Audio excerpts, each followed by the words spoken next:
Alors, j'espère que tout le monde se porte super bien.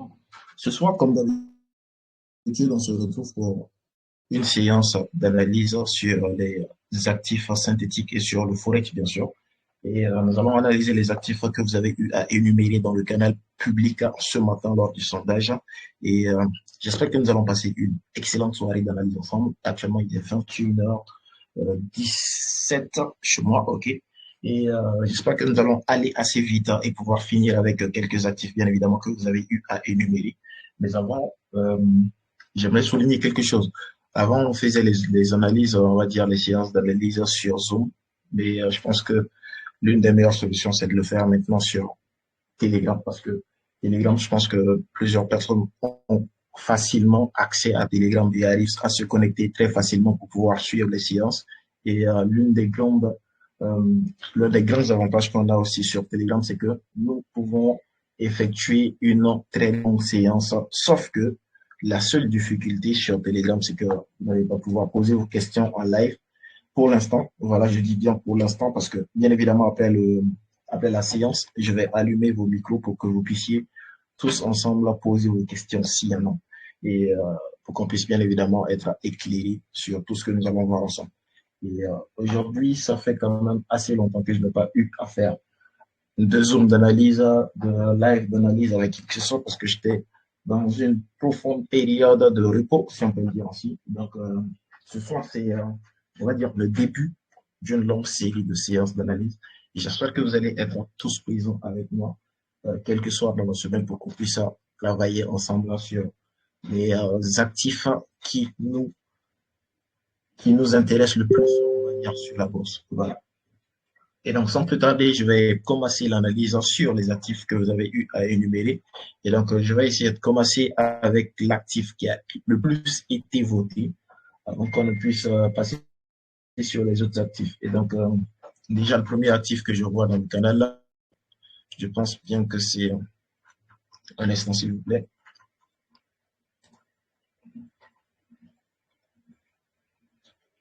Voilà, et je vois qu'il y a le gold qui revient plusieurs fois, approximativement 4 fois. OK. Et donc, nous allons aller sur le gold d'abord avant de revenir sur les autres actifs qui ont été énumérés.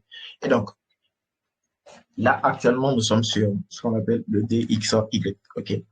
Et ici, le DXY, on va dire, c'est un actif qui nous permet de savoir la direction que prend tout simplement le dollar, c'est-à-dire la valeur du dollar qui est représentée tout simplement par le graphique du DXY, qui est l'indice du dollar, si on peut le dire ainsi.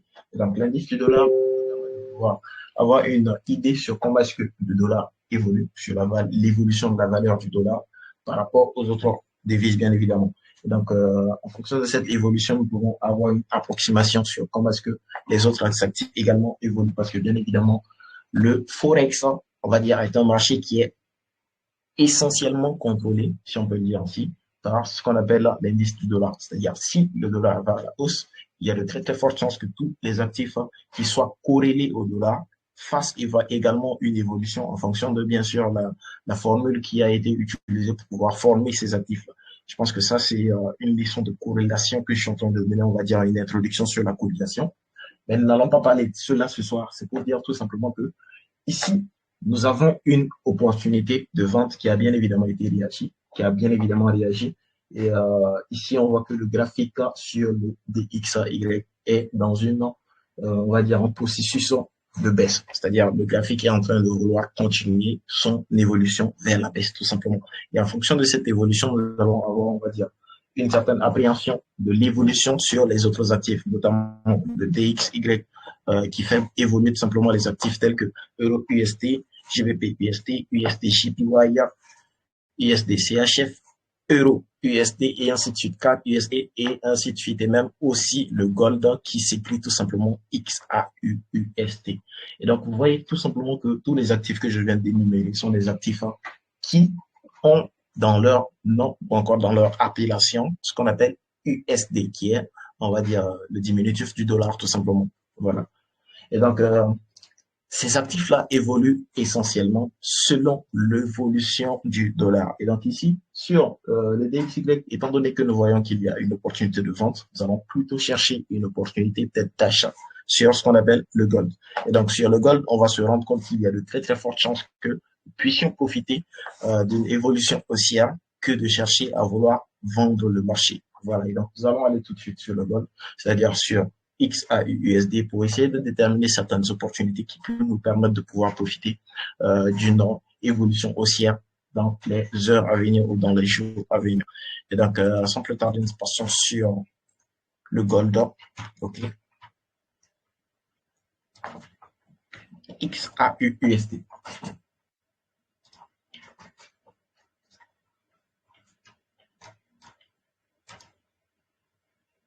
Ok, voici un peu ce qui se passe actuellement sur le gold.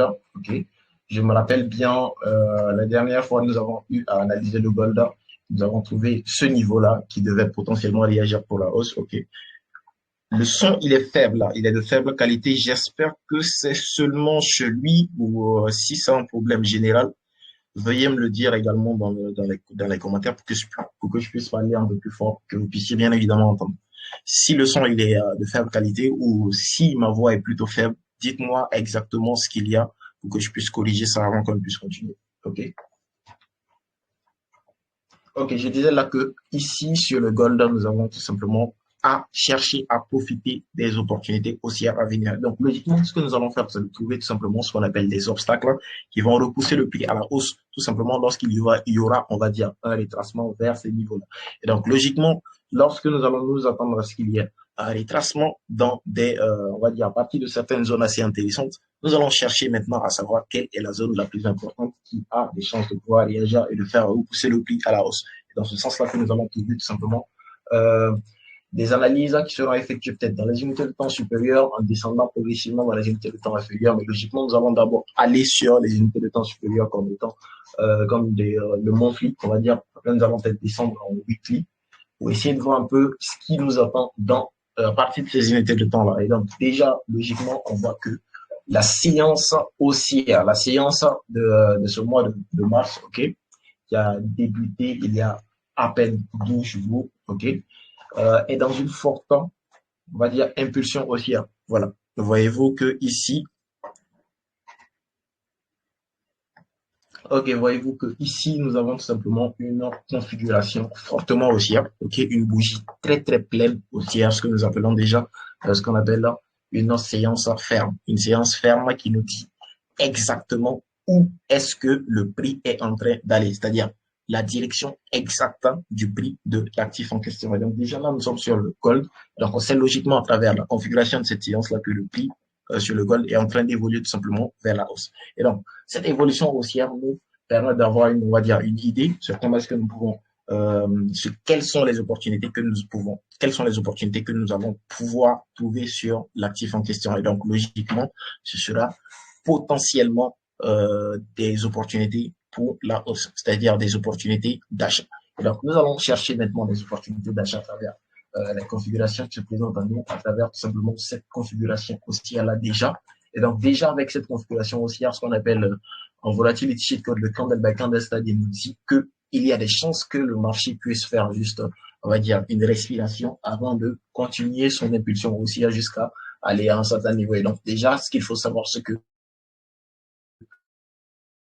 le sommet qui vient d'être construit ici est exposé à une cassure. C'est-à-dire là, ce niveau ne va pas tenir une fois que le marché tentera de voir revenir vers là. C'est-à-dire ici, par exemple, nous sommes dans une démarche où le prix est en train de retracer ainsi. C'est-à-dire là, ils sont actuellement ici, mais avant, ils étaient là. La séance avait fait une configuration ici, mais juste après, il y a eu tout simplement une grosse respiration et ils sont en train de revenir, on va dire, donc, à partir de certaines zones assez importantes, à partir de certains niveaux assez importants, qui vont pouvoir peut-être bien faire pousser le prix à la hausse. Dans ce sens-là, nous allons simplement nous attendre à ce qu'il y ait, on va dire, un test à partir d'un niveau assez intéressant dans la configuration ici, bien évidemment, dans le processus de construction de cette séance dans les unités de temps inférieures. Donc, logiquement, ce qu'on va chercher, c'est de trouver, on va dire, peut-être un niveau fictif, un niveau de force fictif qui a des chances de pouvoir faire repousser le prix à la hausse si le prix, bien évidemment, parvient à atterrir sur ce niveau-là, pour qu'on puisse, bien évidemment, profiter de l'impulsion haussière à venir sur cet actif en question. Donc, logiquement, qu'est-ce que nous allons faire? Nous allons descendre progressivement dans les unités de temps inférieures et voir quels sont les niveaux les plus intéressants qui peuvent être en mesure de pouvoir faire repousser le prix à la hausse. Donc, logiquement, ce que nous allons faire, c'est de trouver déjà, c'est de considérer, on va dire, certains niveaux assez intéressants, comme ce sommet-là. C'est un sommet assez intéressant qui a été nettoyé, mais qui reconnaît, on va dire, une certaine force de la part des acheteurs, ok? Parce que bien évidemment, c'est à partir de ce niveau précisément qu'il y a eu l'injection d'une certaine force de liquidité pour pouvoir, on va dire, casser ce niveau-là ou encore rompre ce niveau parce que ce niveau était considéré avant sa cassure comme étant un niveau de résistance. Et donc, logiquement, étant donné que ce niveau de résistance a été rompu, plus tard, on peut peut-être s'attendre à ce qu'il y ait une zone à partir de ce niveau-là, exactement peut-être dans les unités de temps inférieures, qui pourra effectivement faire repousser le prix à la hausse. Ce qui peut se passer potentiellement, parce que bien évidemment, on voit que la respiration du prix de cette séance-là n'a pas encore atteint ce niveau. OK. Et donc, à quoi est-ce qu'on s'attend? On s'attend logiquement à ce qu'il y ait la continuation peut-être de la respiration ici avant de continuer à la hausse, ou peut-être bien le marché reviendra encore plus bas pour avoir une réaction. Mais à partir de quel niveau exactement il va y avoir l'arrêt de cette respiration?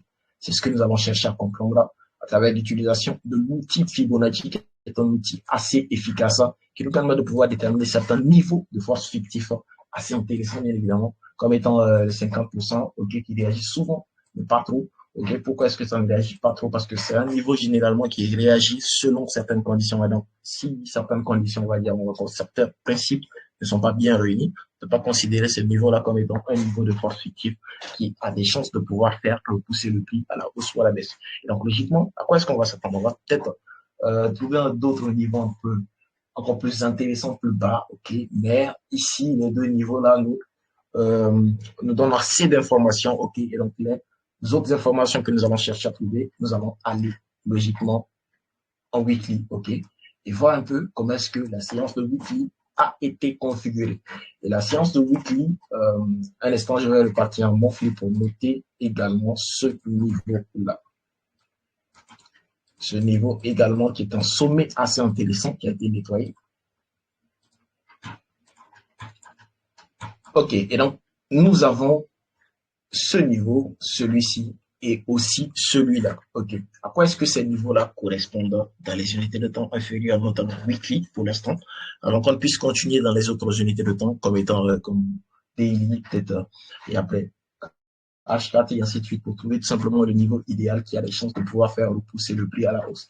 Et vous voyez mon explication sur la respiration précédente tout à l'heure là, où il va y avoir peut-être bien une réaction approximativement vers là, ok? Voyez-vous que juste après que le prix, c'est-à-dire le prix dans l'évolution de la séance de weekly de cette semaine-là, la semaine qui vient de débuter à peine hier, ok, a atterri sur ce niveau-là, approximativement ici. Vous voyez que juste là, il y a eu une respiration. Cette mèche-là a eu lieu, c'est-à-dire ils ont été refoulés vers la hausse, ok? Et il y a des chances que ce refoulement-là puisse continuer, on va dire, un peu plus haut pour aller revenir nettoyer ce plus haut parce que bien évidemment, j'ai dit dès le départ que ce niveau, il était exposé à une cassure. Et donc, on va peut-être s'attendre à ce qu'il y ait une cassure juste ici. Mais est-ce que, on va dire, cette respiration-là qui a commencé et qui est en train d'aller vers la hausse va durer assez longtemps? Est-ce que cette respiration-là va continuer jusqu'à ce que ce niveau-là soit bien évidemment cassé? Là est la question la plus importante. Et donc, nous allons continuer tout simplement à trouver d'autres niveaux assez intéressants, peut-être bien dans des unités de temps encore plus inférieures que ceci, que celle-ci plutôt, pour pouvoir trouver, on va dire, une zone assez intéressante pour la prochaine réaction, bien évidemment. Et donc ici déjà, ce que j'aimerais noter, c'est cette zone-là, ok, qui est une zone pour moi très très intéressante, qui a potentiellement, on va dire, qui regorge potentiellement une certaine force d'injection de liquidité juste là. Voilà. Et donc, bien évidemment, cette zone a besoin de confirmation. Et donc, c'est ce que nous allons faire, bien évidemment, juste là, dans les unités de temps inférieures. Donc, logiquement, ce qui peut se passer ici, c'est que il peut y avoir potentiellement un retracement, pas forcément durant cette semaine, mais peut-être bien durant les semaines à venir, ok? Parce que bien évidemment, là, nous sommes en weekly, ok? Et donc, il peut y avoir un retracement du prix ainsi que le marché puisse venir tester cette zone-là et continuer à la hausse. Voilà. Et donc, on peut avoir ce scénario-là, comme également, on peut avoir un scénario où il va y avoir tout simplement la continuation du prix juste après une faible respiration ici, ok, automatiquement là, pour ensuite aller à la hausse. Ce qui n'empêche pas, bien évidemment, le fait qu'il peut y avoir toujours une réaction juste à partir de cette zone-là. Et donc, nous allons potentiellement guetter cette zone pour pouvoir attendre à ce qu'il y ait peut-être bien, une réaction juste à partir de là pour une forte impulsion haussière dans les jours à venir. Et donc, à quoi est-ce que nous allons continuer à nous attendre? Nous allons peut-être chercher le niveau de Fibonacci de cette séance haussière là également qui se trouve là en weekly. OK? Et donc, là, nous avons ce niveau que je vais particulièrement considérer, OK? Parce que c'est le niveau qui m'inspire un peu plus confiance, non pas vraiment, mais OK, on va le considérer quand même pour pouvoir trouver une explication valable s'il va y avoir une réaction à partir de ce niveau ou pas. Voilà. Et donc, là, pour ne pas encombrer notre graphique, on va dire, je vais supprimer cette petite Fibonacci juste là. Et on continue notre analyse en descendant en daily. Mais avant, je vais noter un niveau ici qui correspond approximativement, on va dire, à un chiffrement. OK? Et après, nous allons considérer, bien évidemment, ce qui se passe dans les unités de temps inférieurs, logiquement, en daily. Et donc, en daily, qu'est-ce qui se passe actuellement? Qu'est-ce qui se passe actuellement?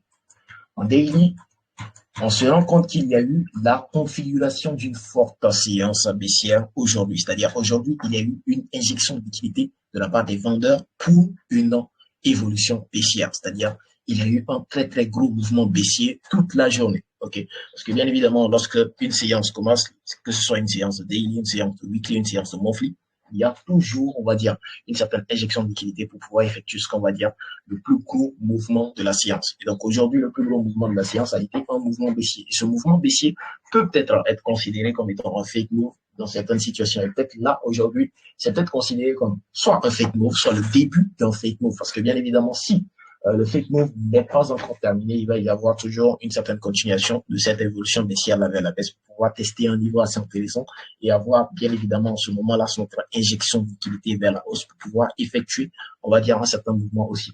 Et donc logiquement, avant ça, on se rend compte que ici, on a des chances quand même qu'il y ait une bonne réaction, ce qui a déjà été fait d'ailleurs, juste à partir de cette zone-là, parce que vous voyez que là, il y a une zone assez intéressante en fait.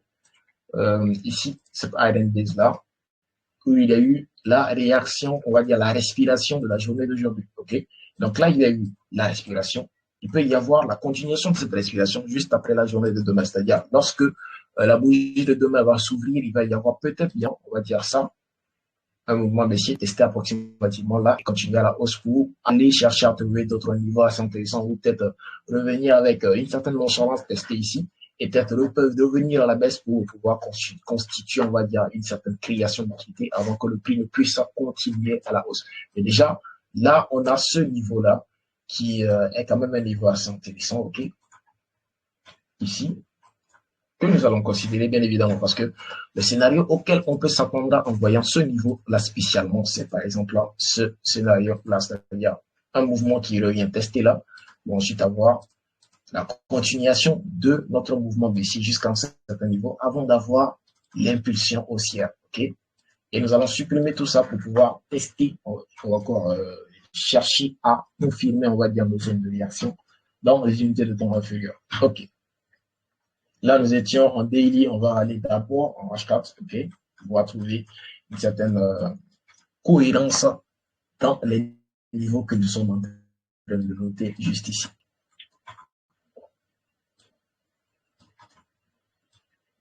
OK, ici, nous avons notre hidden base que nous allons considérer là. Je trouve approximativement ici un instant, je vais considérer l'outil de Fibonacci pour voir s'il y a eu une certaine réaction avant de m'appesantir sur le fait, sur les chances qu'il peut y avoir pour qu'il y ait bien évidemment une réaction à partir de ce niveau-là. OK. Voilà, il y a toujours des chances que ce niveau réagisse, mais quand même de très très faibles chances. Et donc, nous allons continuer tout simplement notre analyse et continuer, on va dire, à explorer la fiabilité de réaction des niveaux qui se trouvent juste en face de nous ici. Cette zone-là se réduit de plus en plus. C'est une zone assez intéressante quand même. Et qu'est-ce qui se passe dans les unités de temps inférieures logiquement en H1? Ce que nous allons voir tout de suite d'ailleurs. En H1, on se rend compte que Là, ce niveau-là précisément n'est pas vraiment un niveau assez intéressant, ok? Voilà. Peut-être dans les unités de temps inférieures comme on va dire M15 ou un M5, on va se rendre compte que c'est peut-être un niveau assez intéressant toujours, qu'on peut toujours considérer pour avoir une réaction. Mais pour l'instant, je n'ai pas vraiment confiance en cette zone-là pour qu'on puisse bien évidemment parier sur le fait qu'il va y avoir une réaction pour l'instant dans cette zone-là. Et donc, nous allons tout simplement continuer à effectuer notre analyse sur les zones qui se trouvent devant nous, tout simplement. Et donc, ici, juste en bas, on a le plus bas ici.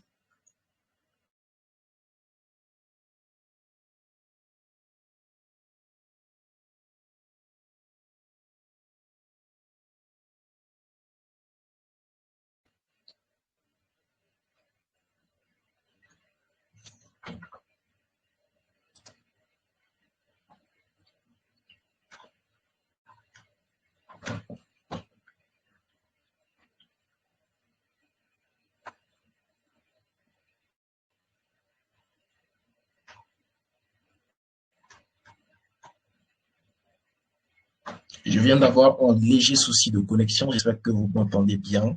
Et j'espère qu'il n'y a pas eu de perturbation, bien sûr. Parce que il y a, pendant quelques secondes, le live a été coupé. On va dire ça ainsi. Et j'espère que il n'y a pas eu de répercussions sur vous. Mais on va continuer quand même parce que je vois que il y a le réseau pour l'instant.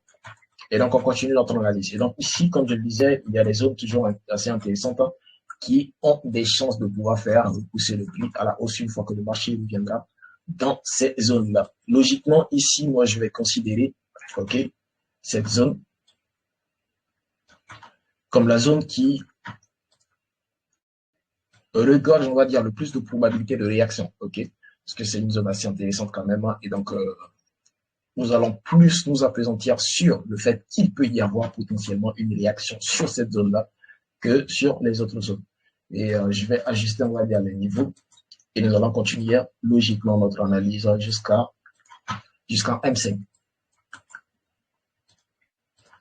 OK, et là nous sommes, je vais supprimer ça, OK.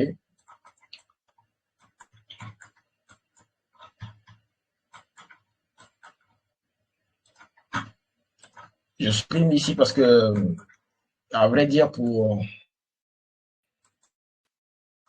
ne pas vous mentir, ici, approximativement, là, il y a une zone, un ordre de bloc, mais qui a de très très faibles chances, selon moi, de réagir. Okay, c'est bien évidemment selon moi. Et on continue notre analyse en M15.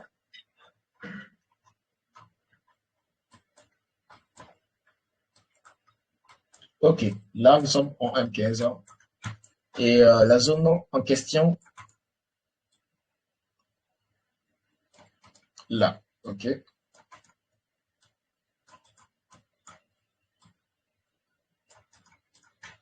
Et donc, nous avons notre première zone ici, OK. Et notre seconde zone qui se trouve juste en bas, approximativement ici. Au niveau de cet ordre bloc-là, en M15 ici, OK. Donc, nous avons notre ordre bloc ici, qui a énormément de chances de pouvoir faire réagir le prix exactement ici. Et donc, là, je vais faire descendre, on va dire, ce niveau, qu'on puisse avoir un certain ajustement assez intéressant qui puisse nous permettre de profiter le maximum possible de cette opportunité, si tout se passe bien, bien sûr.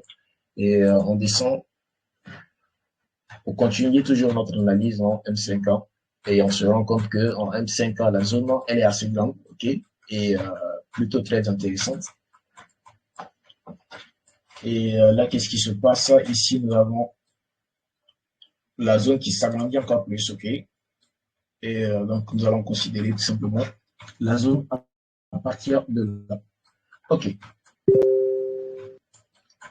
La première zone un peu plus haut, qui se trouve ici, sera également ajustée.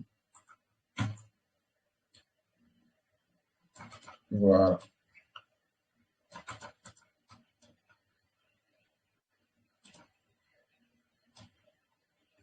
OK.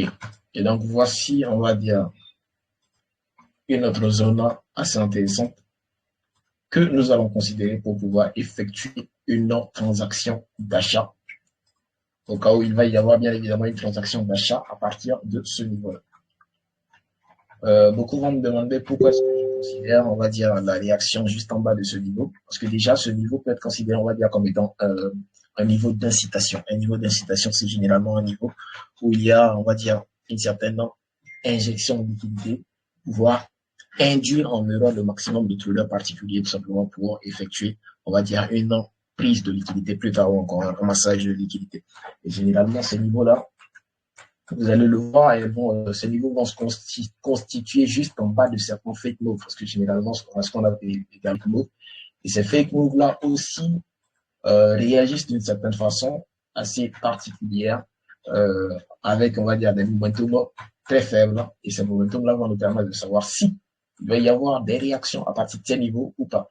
Et vous vous rappelez tout de suite, j'avais noté ce niveau-là, ok, qui est un niveau assez intéressant aussi, qui a des chances quand même de faire réagir le prix. Et ce niveau vient de confirmer, on va dire, la zone où il va y avoir la réaction. Ok, c'est-à-dire là, il y a une zone assez intéressante. Si j'étais vous, j'allais surveiller cette zone-là pour une bonne réaction bientôt. Parce que là, il y a de très très fortes chances qu'il y ait une bonne réaction ici. Peut-être demain, ok. Après-demain, on ne sait pas. Mais probablement demain. S'il va y avoir la réaction, c'est probablement demain ou pas du tout. Et qu'est-ce que ça donne en M1? En M1, on va dire, ça donne une base assez intéressante, ok, qui est une base assez grande quand même, jusqu'ici. Voilà.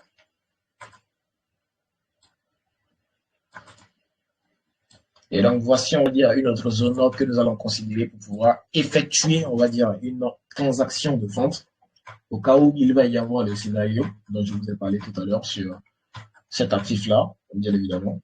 C'est-à-dire le scénario où il peut y avoir, on va dire, un retracement ici, c'est-à-dire ici, là, pour ensuite avoir un certain mouvement vers la baisse. OK. Voilà. En gros, c'est ce qu'on peut avoir sur cet actif-là pour l'instant. Et je vais noter, on va dire, ajuster, on va dire plutôt, cette zone-là pour qu'on puisse considérer bien évidemment cette zone-là pour une probable transaction de vente bientôt.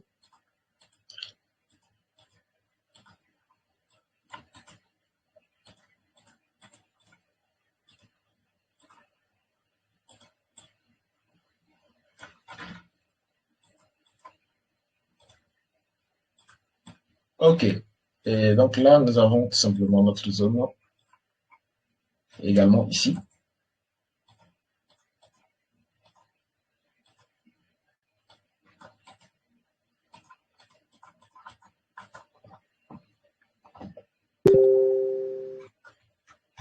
Et en bas, également, nous avons notre zone,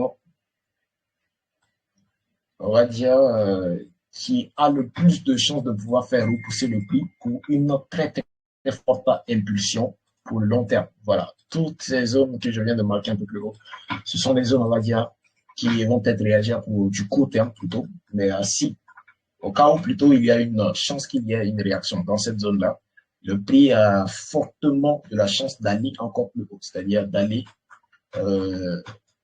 faire effectuer, on va dire, de très très fortes impulsions aussi. Voilà.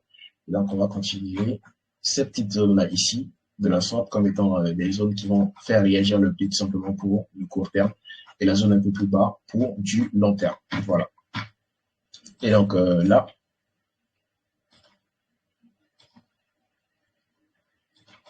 OK, ici, on tente une opportunité d'achat.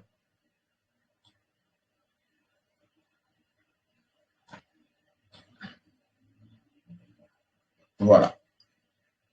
Pour un ratio de 1 sur 15, je pense que c'est pas mal.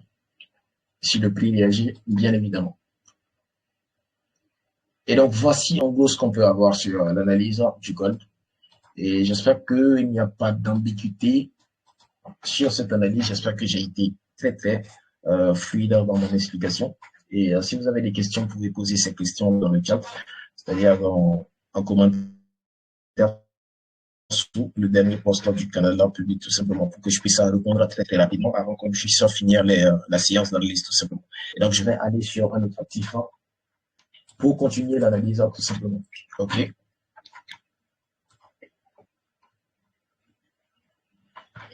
Je vois juste après cet actif-là, un autre actif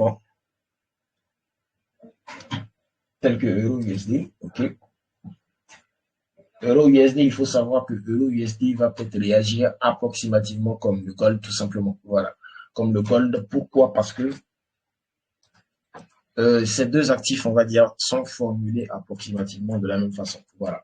Et donc, il y a de très, très fortes chances quand même que le prix puisse revenir tout simplement approximativement dans une zone ici pour avoir une réaction haussière très, très bientôt, peut-être approximativement vers là. Voilà. Et ici, c'est une zone assez intéressante qui a des chances de réagir, ok. Mais il peut y avoir ce qu'on peut appeler tout simplement une petite respiration aussi, juste là, approximativement, pour qu'on puisse avoir la continuation haussière jusqu'à un certain niveau. Voilà. Il peut y avoir également ce scénario-là avant qu'on puisse avoir la réaction ici, ou pas du tout d'ailleurs. Voilà, parce que si la réaction a déjà commencé, ce qui peut être déjà le cas d'ailleurs, parce que je pense qu'il y a un niveau assez intéressant qui vient d'être, qui vient de réagir, on va dire.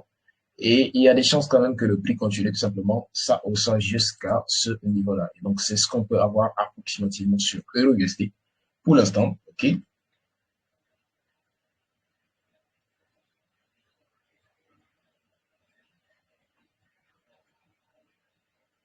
Voilà. Et donc, voici approximativement ce qu'on peut avoir sur EURUSD pour les heures à venir. Et donc, il va falloir considérer cette zone-là, essayer de trouver tout simplement des niveaux où il peut avoir potentiellement de la réaction pour qu'on puisse bien évidemment faire impulser le prix à la hausse à partir de ces niveaux-là. OK? Et donc,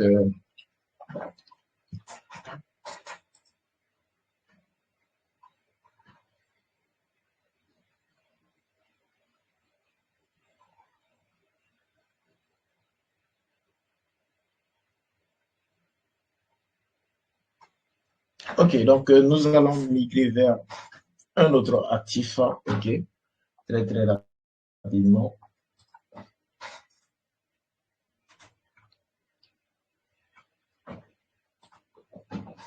GBP USD.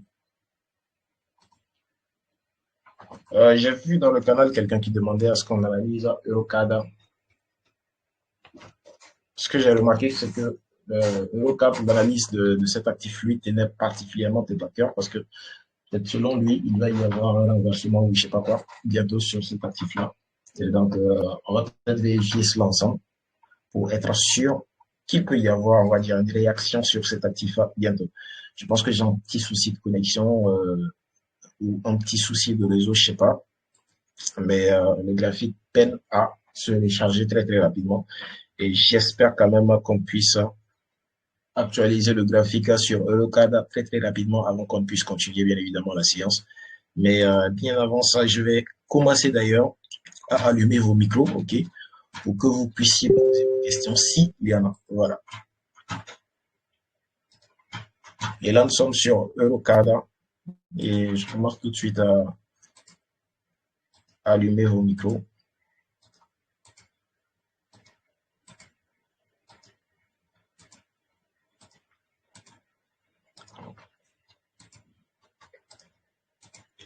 Pour allumer vos différents micros, c'est assez compliqué parce que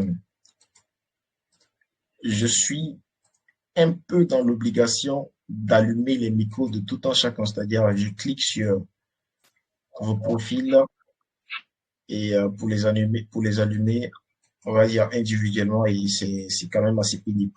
Alors, si il y a des personnes qui ont peut-être une astuce qui puisse nous permettre de pouvoir éviter cela, voilà, je pense que ça va peut-être nous arranger un peu plus ça pour qu'on puisse profiter de, on va dire, Telegram d'une meilleure façon. OK. Et donc là, nous sommes sur, on va dire, Eurocad. Je viens juste allumer vos micros. Et donc, ceux qui ont des questions, vous pouvez déjà allumer vos micros pour que vous posez vos différentes questions. pendant qu'on continue l'analyse, bien évidemment.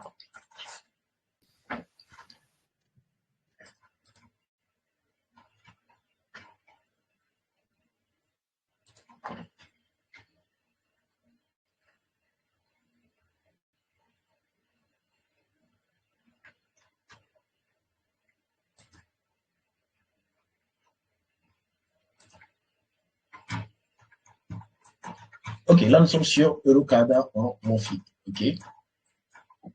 Et qu'est-ce qui se passe ici sur Eurocada? Sur Eurocada, bien évidemment, on voit qu'il y a, on va dire, une certaine hausse qui a débuté pendant très longtemps. C'est-à-dire depuis, je pense, le lundi 1er août 2022, il y a eu le début d'une très forte évolution aussi activité depuis le 1er août 2022 jusqu'à actuellement. Et là, ils sont en train de faire un range, on va dire peut-être une création d'activité pour pouvoir impulser encore plus un peu plus haut. Parce que là, ce que je vois, c'est qu'il y a quand même des chances que le prix puisse continuer là, jusqu'à là pendant très longtemps. C'est-à-dire pendant des années, parce que les gens ne sont en conflit. Et pour faire ça, ça va prendre quand même assez de temps. Ça peut prendre, on va dire, là, nous sommes en 2035. Bon, voilà, c'est l'opportunité la plus sûre, je pense, que sur cet actif-là. Parce que déjà, là, ce qui m'intéresse le plus, c'est de pouvoir faire une très forte impulsion haussière sur cet actif-là durant, on va dire, les jours à venir ou encore les semaines à venir. Mais bien avant ça, il va y avoir, on va dire, un certain range, voilà, ou peut-être une création de liquidité, parce que généralement, lorsqu'il y a un range sur le marché, on a deux cas.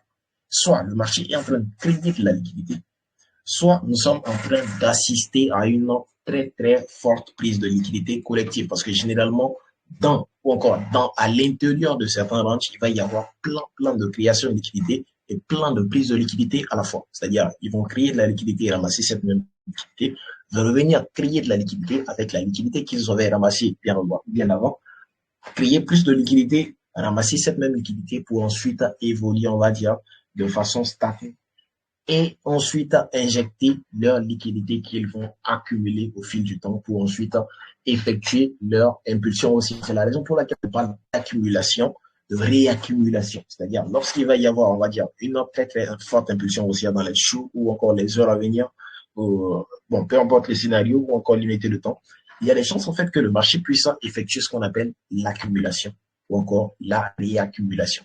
Qu'est-ce qui est accumulé? Qu'est-ce qui est réaccumulé? C'est bien évidemment la liquidité. Et lorsqu'il y a l'accumulation de liquidité, il va y avoir l'injection de cette liquidité. C'est ce que, on va dire, la méthode de Wyckoff, ok, nous montre tout simplement parce que selon Wyckoff, il y a ce qu'on appelle un processus bien clair. S'il va y avoir une impulsion haussière, le marché va faire ce qu'on a, une impulsion baissière plutôt, le marché va faire ce qu'on appelle, je reprends, s'il va y avoir une impulsion haussière, le marché fera ce qu'on appelle une accumulation, ok. Et juste après cette impulsion haussière, le prix a besoin, on va dire, l'actif, donc algo qui gère tout simplement l'évolution sur cet actif-là, va être obligé de faire ce qu'on appelle une réaccumulation. C'est-à-dire, ils ont accumulé une première fois vers le bas ici, à travers ce range-là. Ils vont réaccumuler au milieu de leur impulsion haussière pour ensuite injecter encore plus de liquidité. C'est-à-dire, là, il va y avoir la réaccumulation ici pour ensuite avoir notre impulsion haussière qui va peut-être faire prendre fin, on va dire, l'impulsion qui a débuté dès le début ici. Et donc, juste après ça, on va avoir sans doute, on va dire, ce qu'on appelle une distribution. C'est-à-dire, après avoir accumulé la liquidité, injecter la liquidité, ils vont faire de la distribution pour pouvoir partager encore plus de liquidité et pouvoir faire chuter le prix tout simplement. Et c'est cette distribution-là qui va faire valoir, on va dire, un certain relâchement du marché, ou encore un certain décompressement des acteurs financiers qui ont été à l'origine de cette injection de liquidité qui a fait valoir l'impulsion haussière tout simplement sur l'actif en question. Et donc, logiquement, juste après, on va dire ce qu'on appelle la distribution, il va y avoir un mouvement baissier qui devrait approximativement vers là. Ensuite, un distribuer et peut-être faire un autre mouvement baissier et refaire le même processus ensuite. C'est-à-dire là, nous ferons ça, et ensuite aller vers la hausse aussi. Voilà. Et c'est ainsi que ça se passe jusqu'à ce que il y a tout simplement une évolution assez constante du prix jusqu'à un certain niveau pour qu'ils puissent atteindre leur niveau ou encore pour que Algo puisse atteindre leur objectif. Voilà. Et donc, logiquement, là, on peut peut-être supposer que nous sommes dans une phase de réaccumulation. Voilà. C'est vrai qu'un peu plus bas, on ne remarque pas vraiment, on va dire, l'accumulation, parce que ici, on ne voit pas qu'il y a eu la création d'un range. Voilà, parce que généralement, lorsqu'on a accumulation et accumulation, on pense tout de suite à un range avant que le marché ne puisse injecter de la liquidité pour effectuer un mouvement.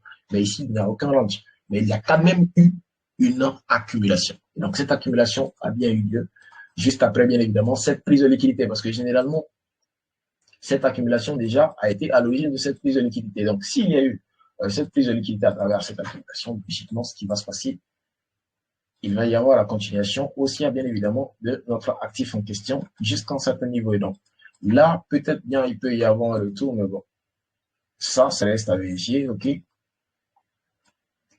C'est un niveau qui a des chances de réagir, mais c'est juste comme ça, à guise, voilà, d'informations que je l'ai notées.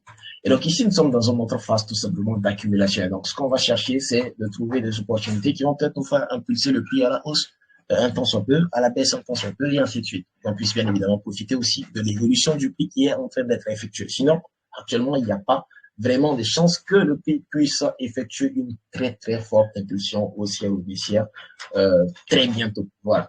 Et donc, déjà, ce que je peux vous expliquer, c'est que dans cette réaccumulation, il y a eu une prise de liquidité jusqu'à là.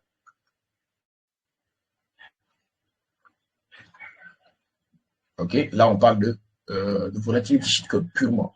Ici, il y a eu cette prise de liquidité ici, exactement là.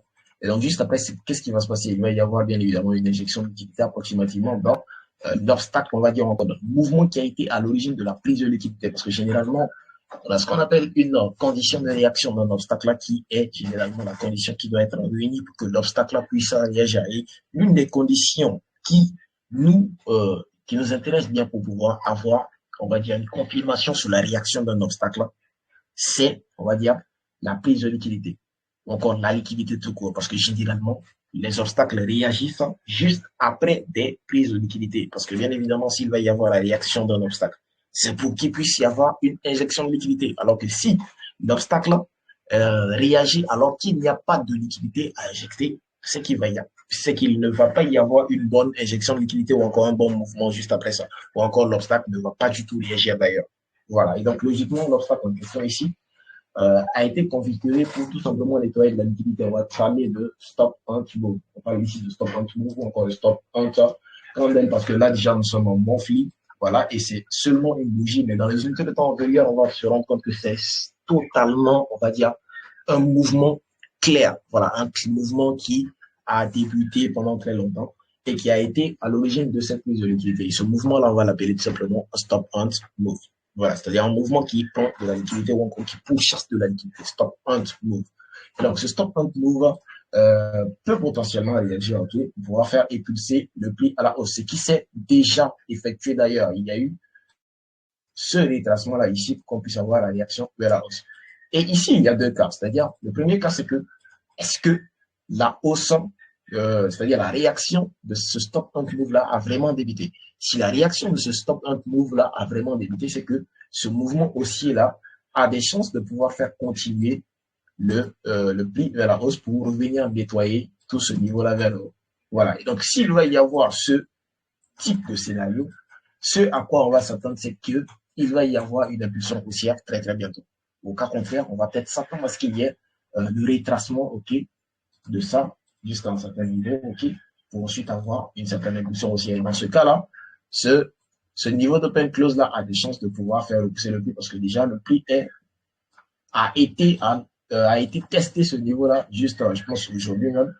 Et donc, potentiellement, il peut y avoir une réaction de ce niveau vers la baisse. Et donc, s'il va y avoir l'injection de liquidité exactement ici, pour qu'on puisse avoir bien évidemment l'évolution baissière plutôt vers la baisse, on va avoir une certaine injection de liquidité pour pouvoir faire impulser le prix. Mais attention, il y a des niveaux assez intéressants ici qui peuvent toujours repousser le prix à la hausse. Ce qu'on va noter d'ailleurs, là, OK, là, nous sommes au début du mois. Bon, pas vraiment au début, mais au milieu du mois de mars. Et donc, il y a des chances quand même que la séance, on va dire, haussière puisse toujours continuer son élan vers la hausse. Et donc, ce à quoi on va peut-être s'attendre, c'est qu'il y a un retracement bientôt sur certains niveaux assez intéressants, ok, comme sur le gold que nous avons noté tout à l'heure, pour ensuite avoir une certaine continuation plus vers la hausse. Et logiquement, on va noter certains niveaux assez intéressants ici, comme ce niveau-là qui présage, on va dire, une très très bonne réaction, ok.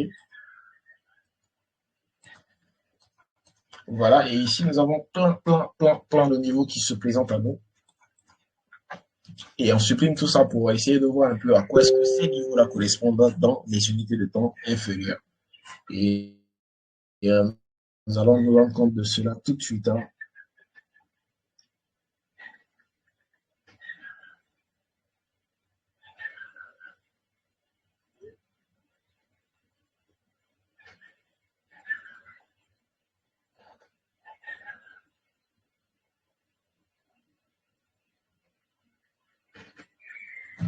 Ok, là nous sommes ici en weekly et toujours sur Euro 4. Et là en weekly, on voit que la réaction, c'est-à-dire le mouvement de la semaine, c'est-à-dire la séance de cette semaine-là est dans une phase d'indécision, si on peut le dire ainsi. C'est-à-dire, il y a eu une forte respiration du prix jusqu'à approximativement le niveau d'ouverture, ok? Ce qui peut peut-être être considéré comme peut-être une aspiration, on va dire, de la force de la part des vendeurs, tout simplement, qui ont été à l'origine dès le début de ce mouvement baissier-là qui a valu tout simplement cette couleur-là de cette séance ici. Et donc, logiquement, s'il va y avoir la réaction de cette séance pour avoir une certaine aspiration de prix vers la hausse, ça peut y avoir tout simplement à partir de ce niveau, ou encore, si ça a déjà débuté d'ailleurs, il va y avoir la continuation tout simplement. C'est ce qu'on va voir simplement dans les unités de temps inférieurs, et on va continuer de le faire en descendant progressivement en daily, ok, et en daily, on se rend compte que ce niveau ici a déjà réagi. Voilà, parce que bien évidemment, vous voyez que ces grosses mèches-là ont été à l'origine de la réaction de ce niveau. Et donc, ce à quoi on peut s'attendre, c'est peut-être bien la continuation du prix, comme ça, ou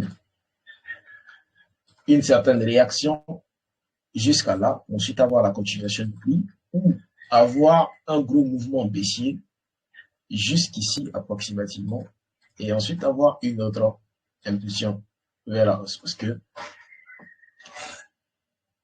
ce à quoi je m'attends le plus sur cet actif, c'est une impulsion haussière. Voilà.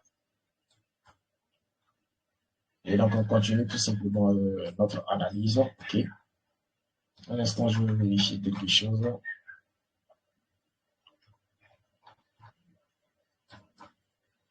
OK. OK, là, nous sommes toujours sur notre actif Eurocada et j'avais noté ici un niveau assez intéressant que je vais toujours garder ici, que nous allons voir plus tard et voir à quoi est-ce que ça correspond, bien évidemment. Et ici, on se rend compte qu'il y a une base assez intéressante quand même, qui regorge de plus en plus de chances de pouvoir faire repousser le prix en voyant tout simplement la configuration de cette séance, bien évidemment, euh, dans les unités de temps telles que DI. Voilà. Ici, nous sommes en DI, certes, ça peut prendre beaucoup de temps que ces niveaux réagissent. Mais nous allons voir ce qu'on appelle le court terme dans les unités de temps inférieures tout de suite sur peut-être H4, H1 et ainsi de suite. Et voir un peu comment est-ce que le prix a des chances de pouvoir faire évoluer le marché jusqu'à un certain niveau. Et donc ici, on va supprimer ça pour ne pas encombrer le graphique et continuer notre analyse en H4 et trouver des niveaux assez intéressants qui peuvent potentiellement faire pousser le prix à la hausse bientôt. Voilà.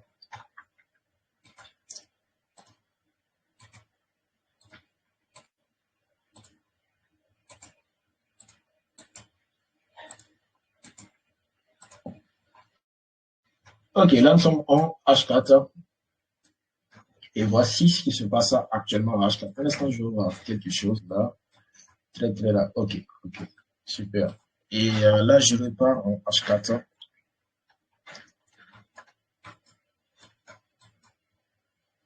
Ici, cette ligne rouge là, c'était pour marquer tout simplement la réaction de l'open close qu'on avait en monthly, ok. pour dire qu'il y a eu une brève réaction, mais cette réaction ne va pas forcément faire tenir le prix. C'est-à-dire, ce n'est pas obligé que le marché c'est-à-dire continue de chuter juste à partir de cette petite réaction. Certes, il y a eu une réaction, mais ça s'arrête là. C'était juste peut-être une brève réaction avant que le prix ne puisse continuer dans son élan aussi tout simplement.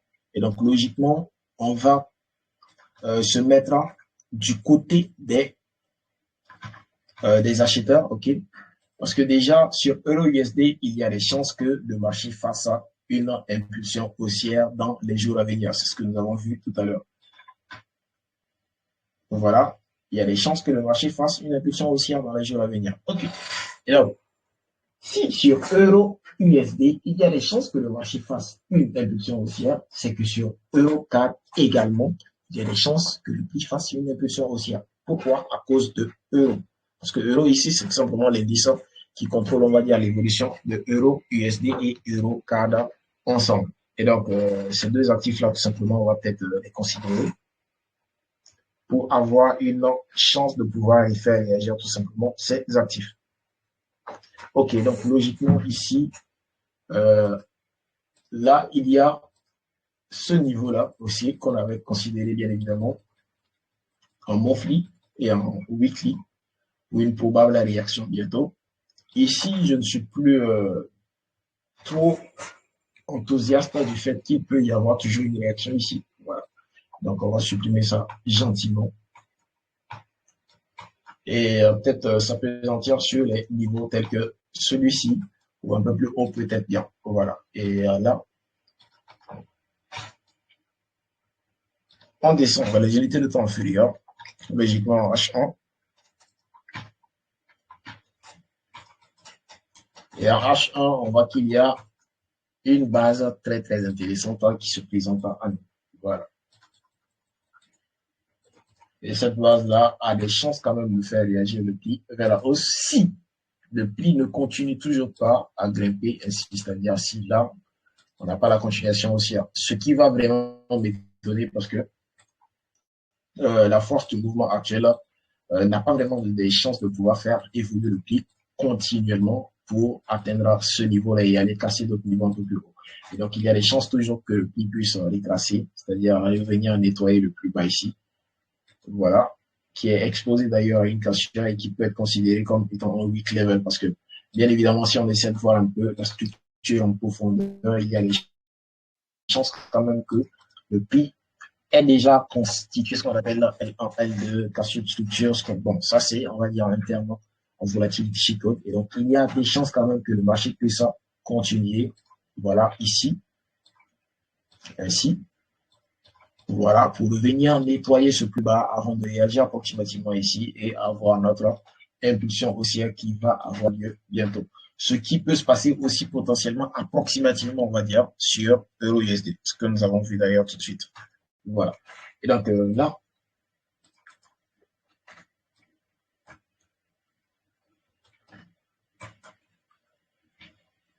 ok, ici également, il faut savoir que cette zone-là a des chances de pouvoir faire pousser le prix. Je vais marquer cette zone en grand, ok, et nous allons voir ça plus tard. Et on supprime celui-ci, ce niveau,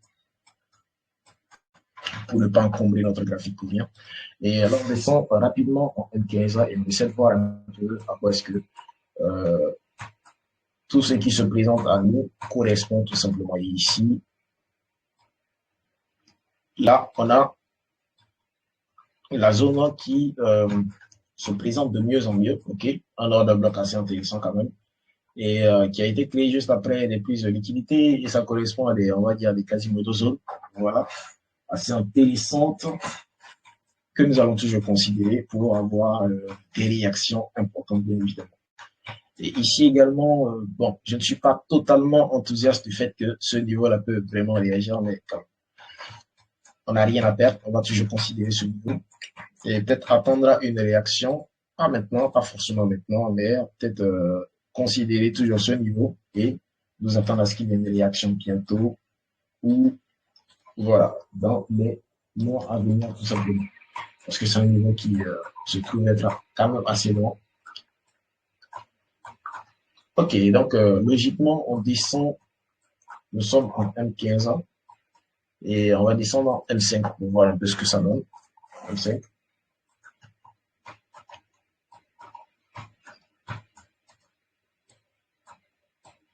Ok, là en M5, ça donne ça.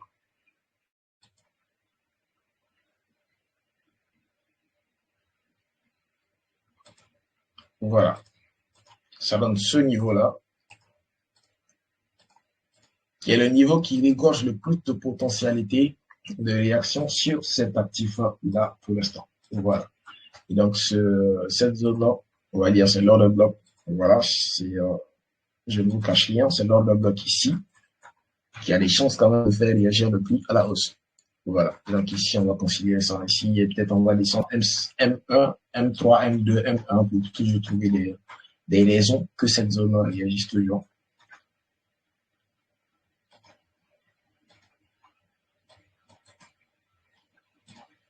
Voilà. Et donc là, nous avons ce niveau que je vais ajuster. Et donc, comme je le disais, ça, c'est un niveau à court terme que je viens de répéter pour vous. Les autres niveaux un peu plus bas, ce sont des niveaux à long terme. On va également les considérer. Mais essayer de trouver une autre solution dans le sens où on va peut-être s'attendre à ce qu'il y ait des réactions bientôt. Mais voilà. Donc là, on a la continuation du prix vers la hausse. Et donc, comme je disais aussi, il y a des chances quand même que le prix puisse toujours réagir.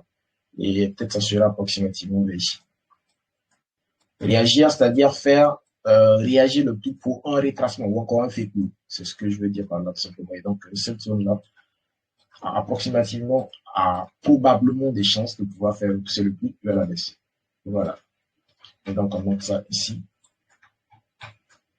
Et on privilégie toujours les niveaux qui se trouvent là, cette zone-là, aussi ici. OK.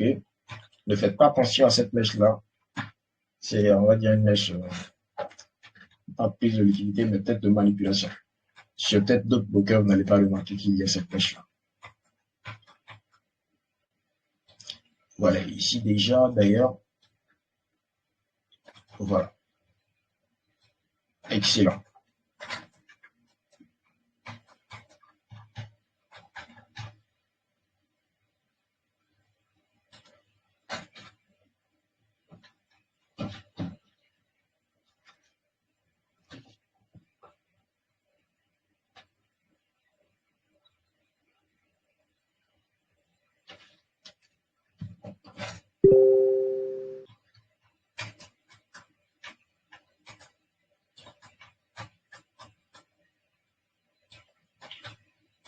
Voilà.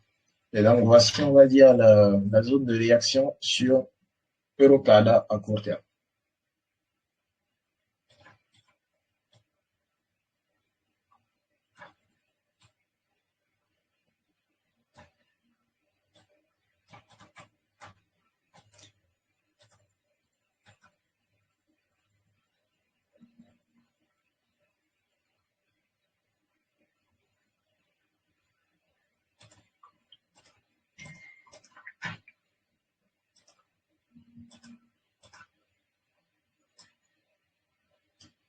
Ok, voici, on va dire, la zone qui a le plus de chances de pouvoir faire réagir le prix sur cet actif-là.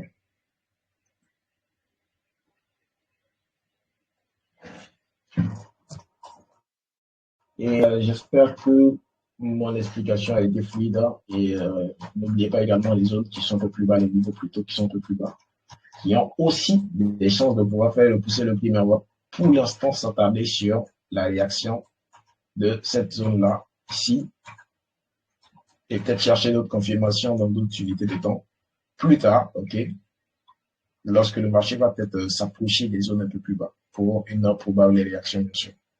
Et donc, voici un peu la zone qui a le plus de potentialité de réaction. Si vous avez des questions, n'hésitez pas à me poser vos questions très très rapidement avant qu'on puisse clore la séance.